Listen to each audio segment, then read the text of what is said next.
Finaman bararki ofitti nama ganu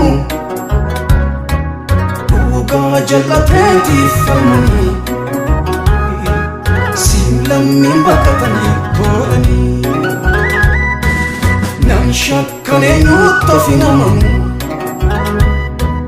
bara cinaacha ofitti nama ganu dhugaa jallatee falmanii lammiin baqatanii toolanii dhugaa galgala koo dhugaa kafana koo dhugaa lammii koo isa dhugaa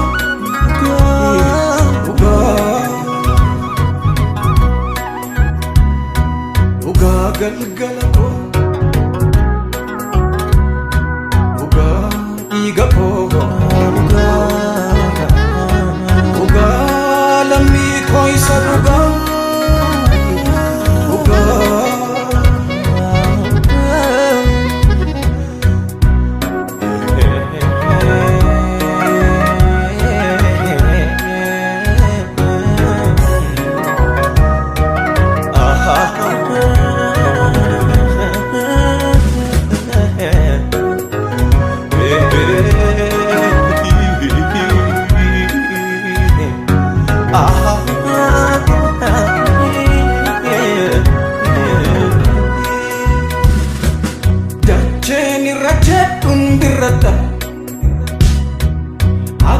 Saateen mimilladha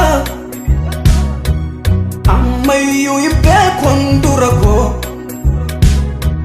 mee waa dhageessisi kaa gurra koo dacheen irra jedhuun birradha akka isa sobeen mimilladha ammayyuu beekon dura koo mee waa dhageessisi kaa gurra koo nan shakkan eenyutti finaman bararki ofitti nama ganu dhugaa jallatee falmanii siin lammiin baqatanii toolanii nan shakkan eenyutti finaman bara cinaacha ofitti nama ganu dhugaa jallatee falmanii siin lammiin baqatanii toolanii dhugaa galgala koo dhugaa kafana koo dhugaa lammii koo isa dhugaa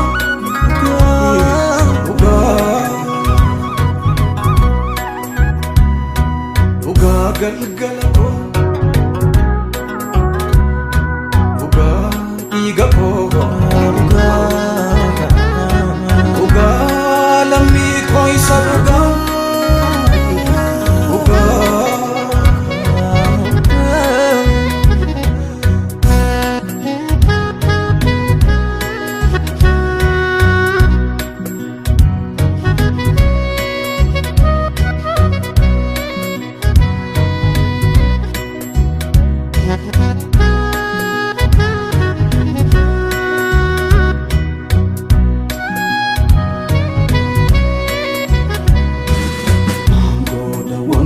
Rafoko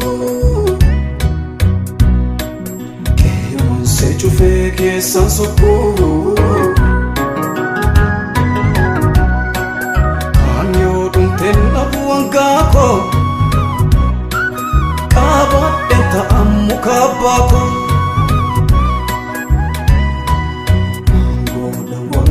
gurraaf kolfa se cufee maafan sokkaa kaan yoo tumteen dhabu hangaa koo kaabadhen ta'am lafa abbaa koo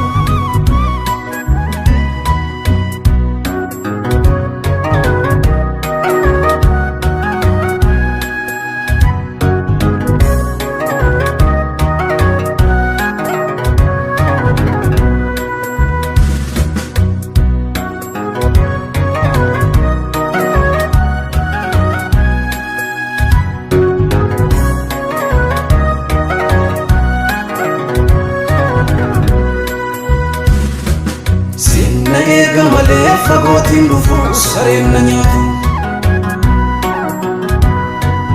gaafa hamaa tokko beeka jalqabaa nama na laatu ammasuman qabaa miji koo sirra eenyurre miti jajjabinan qabu sirra adda ba'e onnee koo biti eega malee fagootiin dhufu gudaan na nyaatu gaafa waca tokko beeka jalqabaa nama na laatu ammasuman qabaa miji koo sirra eenyurre miti jajjabinan qabu sirra adda ba'e onnee koo biti